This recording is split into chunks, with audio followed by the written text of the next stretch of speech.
अस्सलाम वालेकुम नाजरीन, मैं हूं नईम मलिक और आज आपको अदालती कार्रवाई के हवाले से एक अहम खबर देने जा रहे हैं कि आज अदालत ने एक बड़ा हुक्म जारी किया है। अदालत ने आज इंचार्ज मार्किंग ब्रांच को ये हुक्म जारी किया है सेशन जज कैसर नज़ीर भट्ट ने कि आज के बाद जो भी केस दायर होगा वो बार के लाइसेंस के बगैर नहीं दायर होगा। ये मामला इस तरह है कि लाहौर बार के जो कि फोकल पर्सन है मुदस्सर चौधरी, उनको अदालत की जानब से एक शोका नोटिस जारी किया गया था। एक जो कि खातून ने एक केस दायर किया था कि मेरे जो कि फ़ेक दस्तक के से जो कि मेरा केस दायर किया गया, उस पर जो कि एडवोकेट मुदस्सर चौधरी का नाम आया था और उनको अदालत की जानब से शोका नोटिस जारी कर दिया गया था, जिस पर जो कि एडवोकेट मुदस्सर चौधरी वो अदालत के रूबरू पेश हुए। उन्होंने वजाहत दी, उन्होंने बताया अपना सारा और अपनी जो भी साबका जो कि पाकिस्तान बार कोऑर्डिनेटर भी रहे हैं, इस हवाले से सारी जो कि अपनी सूरत हाल बताई। उसके बाद अदालत ने जो कि वो शोका नोटिस वापस ले लिया। मेरे साथ इस वक्त मौजूद हैं जो कि लाहौर बार के फोकल पर्सन भी है एडवोकेट मुदस्सर चौधरी, इनसे मैं बात करता हूँ। ये शोका नोटिस के हवाले से भी बात करते हैं इनसे, और इसके अलावा आज अदालत ने जो बड़ा हुक्म जारी किया है इसके हवाले से भी इनसे पूछते हैं। जी सर, बताइएगा, पहले तो ये बताएं कि आपको शोका नोटिस वो क्यों जारी हुआ, उस हवाले से आपने उसके बाद अदालत को क्या बताया गया?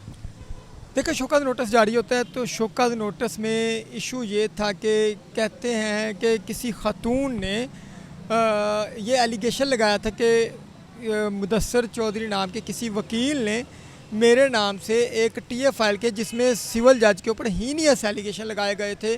तो उन्होंने खातून ने आकर वहाँ पे ये एप्लीकेशन दी कि मैंने ये टीए फाइल नहीं की, मैंने ये केस दायर नहीं किया।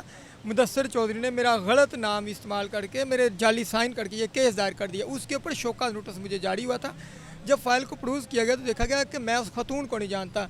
शोका नोटिस जारी हो रहे थे जिसमें मैं इन पर्सन अपीयर हो के जज साहब को ये चीज़ समझाई कि हो सकता है कि मेरा मोबाइल नंबर गलती से यहाँ पे लिख दिया गया हो। तो उस वजह से मुझे शोका नोटिस आ रहे हैं जिसमें ना सिर्फ ऑर्डरली बल्कि रिटर्न तमाम डॉक्यूमेंट्री सबूत उनको दिए।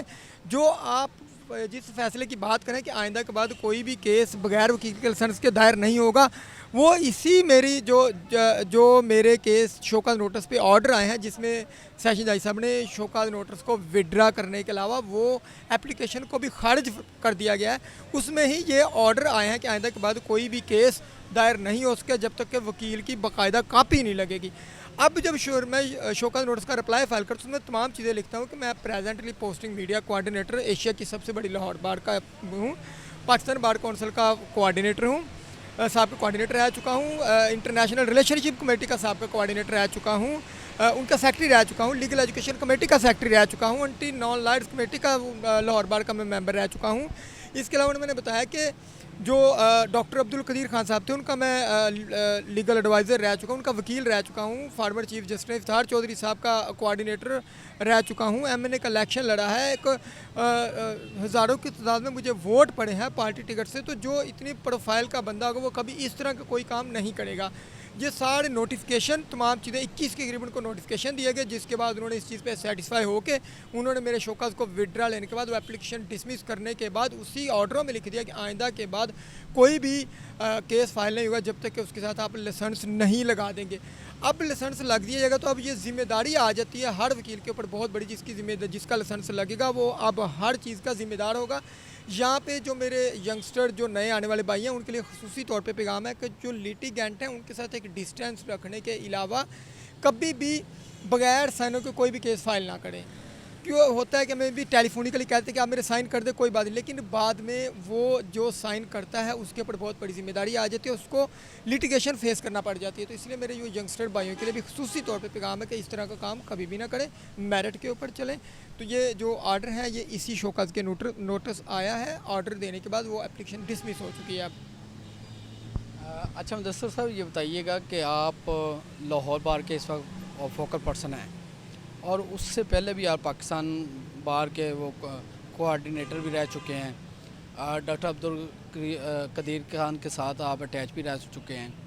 तो इस हवाले से कि आप वकला जो नए वकला उनको क्या पैगाम इस हवाले से जो आज का अदालती ऑर्डर है उस हवाले से क्या पैगाम देना चाहेंगे? ये अदालत का इसको किस तरह अप्रिशिएट करेंगे, क्या कहेंगे? इस ऑर्डर को बहुत ज़्यादा अप्रिशिएट करने की बात है, इसीलिए कि अब जो एक काम था जिसने मर्ज़ी फ़ाइल कर दिया, जिसका मर्ज़ी नाम लिख के वो काम बंद हो गया।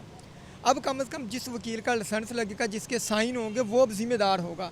यंगस्टर के लिए यही है कि पहली बात ये कि यंग वकला के लिए पहले 3 साल 4 साल बहुत मुश्किल होते हैं।